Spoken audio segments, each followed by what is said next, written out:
I'm so excited to welcome you to my I Love Learning podcast. If you don't know me, I'm Dr. Gina Anderson. I'm CEO and co-founder, learning scientist of Luma Brighter Learning, and I am a passionate believer that learning and small actions can spark extraordinary change. You all, this is my last of season 3. I am so excited because this season, and I want to reflect on what an absolute incredible journey this season has been, the power of small. This whole season, we've explored how tiny habits, small mindset shifts, and everyday learning can lead to meaningful transformation in our work, in our relationship, and our lives. And over the past 27 episodes, we've really encountered so many inspiring conversations with leaders, innovators, drivers who have shown us that growth doesn't happen at once. It happens in small decisions, small learning moments. If you remember, Jared also Brooks was on my show. He was season 3, episode 22. He said that small actions repeated daily is what builds trust, leadership, and lasting success. In this season, episode 12, Michael Lombard came on and he talked about how small decisions really change your life. And in season 3, episode 7, Don Carver reminded us that you don't have to be the smartest person in the room. And sometimes it's best not to be the smartest person because you don't want to get stuck thinking of the same thing in one way at a time. We all learn that real change often begins with something small. So before we begin today's conversation, I want to thank everyone who's joined me this season, whether you've listened to one episode or all 27. Your support, comments, stories, and commitments to learning has really made this community special. And if you've enjoyed these conversations, be sure to share them. They're on YouTube, Spotify, Apple Podcasts, so you never miss what's next. And for now, for this very special season finale, I really want to tell you, I hope you stick around to the end because I'm going to share a sneak peek into the next season, which is the courage to create and how you can become a guest on my new season.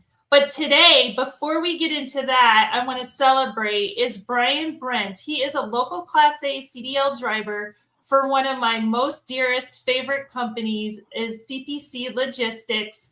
And he is here to talk to us about what it embodies to do hard things one step at a time.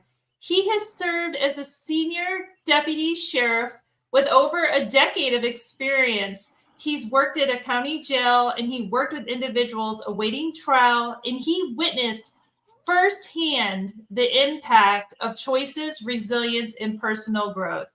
I am so excited to have him on my podcast today. And really what makes Brian remarkable isn't what's written on his resume. It's the way he consistently challenges himself to grow. Whether he's driving professionally, tackling Spartan races, or embracing new challenges, he was just talking about his new passion of art. He pushes himself beyond his comfort zone, and he reminds us daily that achievements are often built through ordinary daily practice. In so many ways, Brian just encompasses the heart of the power of small. And so I'm glad to have him because his story illustrates how small choices repeated over time creates strength, resilience, confidence, and transformation. I couldn't imagine a better guest to help us reflect on what it truly means to learn, to grow, and to move forward. Brian, thank you for joining us today. Even when the path is difficult, you move forward. Why don't you go ahead and tell us what you're passionate about and really, your journey and why this is so important to you. Hello, everybody. My name's Brian Brent. Just like what Miss Gina was talking about, I'm a former law enforcement professional of, 10 years. And during that time, I served in many different roles as a field training officer. I was on a TAC team, working back in the Gwinnett County Jail, supervising inmates of various natures from various different backgrounds. But when I got out of law enforcement, I got into trucking. I have many different job roles, delivering packages for Amazon, being a lead driver, being a nighttime delivery driver for a food and beverage company, and then growing into a leadership role, supervising other drivers and wanting to see them grow in their career path in trucking, whether it was with that company or another company when they wanted to move on to another phase of their career.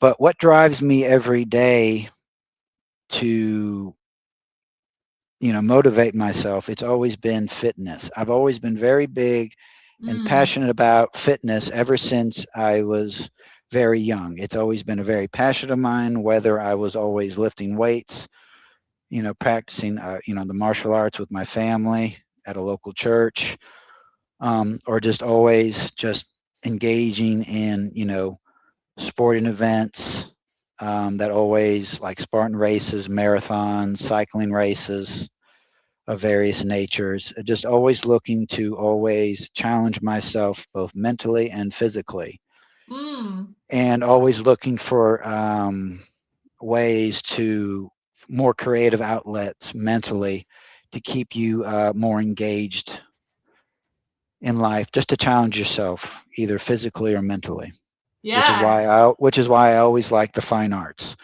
whether you like to go seeing, operas, musicals of various natures, Mm, even ballets, just thought-provoking, critical thinking subjects that just keep you more mm. engaged in the subject that's at hand.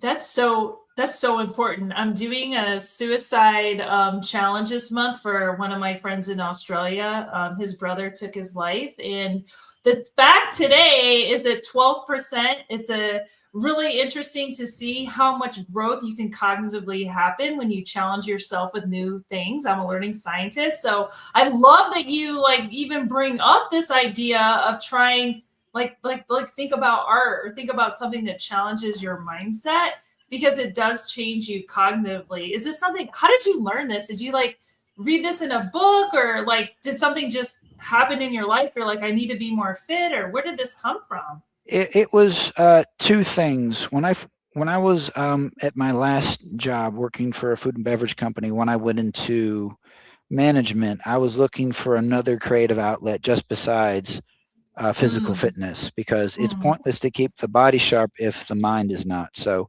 that's what mm, I just started to gain an interest in the fine arts by mm, just seeing, different shows, operas, that just got in my way of to start be more critical thinking. Besides, in the past, I've always mm, liked reading materials about how to, improve your mindset, to have like that mm, never quit, mm, which is why I always like following. There's an individual I've always liked following on LinkedIn and social media. His name was Mark Divine. He's like mm, he has that podcast he does called Unbreakable Mind, mm, and a lot of his articles that he posts that I like to mm, share mm, mm, often, it's that never quit mentality, you mm, know. mm. That's this So podcast, Brian. My podcast is Mind of a Champion. That's why you're on it, because I bring people on who have a mind of a champion and it matters. So I think about drivers out there listening. They'll listen to this show that wanted me to keep doing it because they're seeking this this answer. What would you recommend to someone today if they're listening and they're struggling and they're like, I don't really know how to get out of bed today. What would you recommend to them, or how would you help them move their mindset forward? first, as far as like what got you there to begin with, start the conversation to see if you can relate to them, and Mm, like, why do you feel stuck? Like, was this ever your true passion to begin with? mm-hmm, Did you tackle on too much to burn yourself out? Did you have that try mm-hmm, to do it on your own mindset without asking for help? mm-hmm, Stuff like that. What I would say is to somebody, when you're getting stuck, why did you get here to begin with? What mm, caused you? What's that small moment that started a series of events to get you there? mm, And then if I can't help you, you know, get there, who can I like who can I reach out to to put you on that path to help you find a passion again, to get reignited, you know, Mhm. to put you on that path to, you know, to get out of that rut. And What sometimes hap I love that. it's not always easy Mhm. because sometimes we might not realize ourselves that we could be in a rut, but it might be Right. people. It's going to be people around us. Mm. It's either just we're just turning a blind eye to it, Mhm. a blind eye to it, or Mhm. more of like denial. And we have to Mm. have people around us to help us, maybe just Mhm. more than one person. So, Absolutely. and it's Community matters so much. It and matters. having that, uh, like from my years in law enforcement, always having that support group, Mhm. that Community. It's a the community. community or appropriate accountability That is through so different true. through people that are Mhm. still currently in that profession, or you know, that are retired, or have they gone Mhm. part-time, you know, regardless of whatever profession that you're in, that just that community of support and help. So, what small moment happened in your journey that changed everything, do you think? You talk about this small moment, like to start like getting in a rut. Was there a small moment that made you say, "Man, I'm gonna go do these Spartan races," or Well, get exercising? well, it's not exercising, but it goes back to when I was in law enforcement. Mhm. um, I, I wasn't always the best with my firearm skills. I always struggled. Mm. Mhm. And I had a very, very good friend I happened to meet. His name was Gerald Palmer. Mhm. And he was a very good friend. He went above and beyond what he didn't have to help me to get more into that mindset, Mm. uh, and and through his just coaching styles and training methods, through him and some friends of his, I was able Mhm. to get more confident in Mm. myself mentally and physically with my firearms to improve on that. I Because love that was that. it. Because in law enforcement, that's a very big part of the job, is to, you know, qualify yearly, because that's part of the Mhm. job, to have the legal power to arrest. Mm. So, Mm. and then just like when I got into trucking CDL school, when I first got into it, I had no experience Mm. with With driving me. commercial Mhm. vehicles. Mhm. I had no experience in driving a commercial vehicle. So when I was in CDL school, there Mhm. was this one CDL instructor that I remember that he went out of his way to help me with my backing skills. Mhm. Because, you know, to go from to driving just regular cars to learning how to drive a commercial vehicle, especially with a 53-foot trailer, you know, Mm. some people, they learn differently. Mhm. Yeah. And through just his patience, Mm. that's It another small matters. things. Mhm. When people struggle, patience is key, because you just being patient with talking to them, relating to them, helping them get through their struggles, so that you can have that, you know, bond with them and that common Mhm. ground Mhm. Yeah, through patience is so important. that mentorship.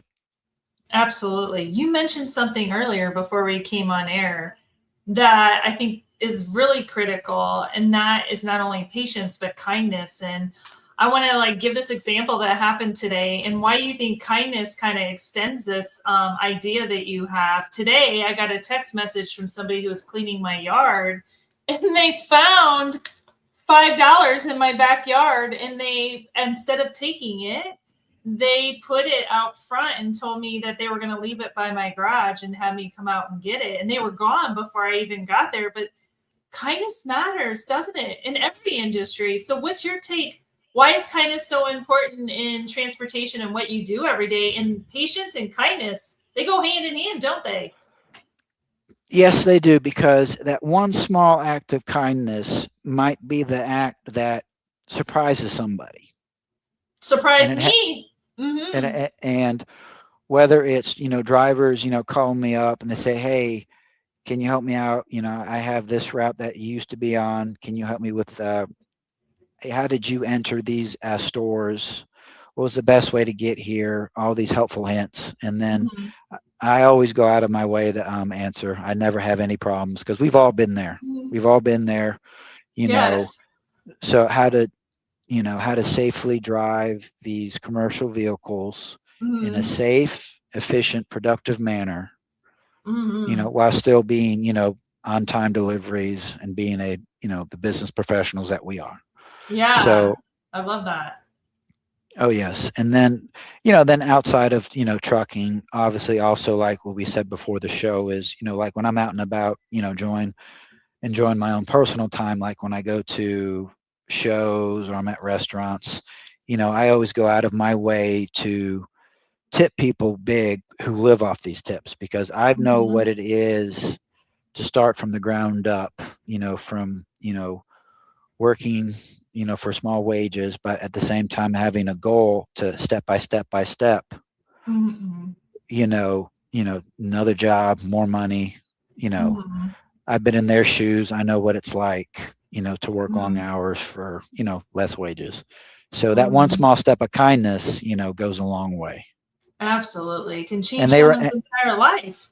Mm-hmm. and people remember this, whether it's, I've had people help me, whether I was in law enforcement or currently in trucking, helping you out through various ways, helping you, Mm-hmm. just with whatever, you ever needed help, advice, they were Mm-hmm. always just, one phone call away, one text away. They're always there to help. So, Mm-hmm. Absolutely. It's so powerful. I know last week, or actually it was on Thursday. Last Thursday I had two individuals on my podcast from Forward Air. It was Rachel Swanson and Shay Hop, and they wanted to ask you this. They were really excited that you were coming on my podcast. They wanted to ask you, how do you push yourself to continue success outside of your comfort zone in the landscape of trucking we live in today? So they wanted to ask you that. What do you think?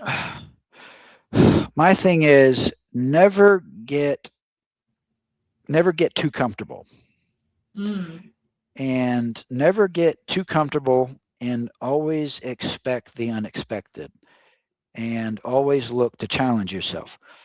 By mm, doing that, by never being too comfortable or always to expect the unexpected, I've always been very big on preparation ahead of time. Always plan ahead because you never mm, know at the last minute something could change. Everything could be picture perfect currently, and mm, then one small thing have a domino effect. And how are you going to adapt, change, and mm. overcome this hurdle? Yes. So that's Mm, why ever since I've been a working professional, this has always been one of my biggest pet peeves is planning ahead and always mm. trying to have, We need based Anita upon here. Mm-hmm. uh, just always having that mindset, whether I was in trucking or management, Mm, always having a game plan that has built-in flexibility with, if this solution doesn't work, how are we going to, we go to this way, we go to this way. mm, Just many plans of action, that are flexible to get to a solution real quick, real fast, because there's always going to be mm, problems out there. And so how are we going mm. to be proactive problem solvers? Yeah, that's so important. Pre-trip planning and anything we do is so critical. What keeps you happy, Brian? What keeps you curious and happy and engaged and doing what you do and growing every day? What do you think? What's some things that keep you happy? Maybe what keeps you happy can help other drivers think about what keeps them happy. Well, Mm-hmm. it's what I'm passionate about in my personal time. Like Mm-hmm. for me, it's always been about fitness. So Mm-hmm. I'm always being physically active every day, exercising, always to the best of my abilities, but not always, Mm-hmm. eating healthy. So sometimes, I want to go out and eat good at a restaurant, but Uh-huh. basic That's human that's hard. indulgence. Mm-hmm. I know, but just always trying to live the best proactive, healthy fitness lifestyle I can, when I'm on the Mm-hmm. road. And then also, and like my personal time, like attending these sporting events that I do sometimes, whether it's these Spartan races, when I do these obstacle course races, I love doing whatever the distance or how many obstacles there are on the race. The enjoyment of just thinking on your feet, Mm-hmm. and how am I going to get over this obstacle, without, getting hurt, or how am I going to conquer this hurdle? How am I going to challenge myself to conquer this hurdle? Mm-hmm. And, just like other drivers, it might not always be fitness for them, but it might be community service. They like to watch sports, or they might have a passion for painting, like how I do with the fine arts and sending these shows. Because I'm always, like, when it goes back to what makes me happy, I'm always happy when I'm a very busybody. I'm always proactive. If I'm not always working, then I'm always doing a race. I'm always looking at something to keep me busy, to challenge myself, to make me happy. Or like some people might, call me, like, jokingly, like that workaholic. I just have that very hands-on, busybody, proactive personality.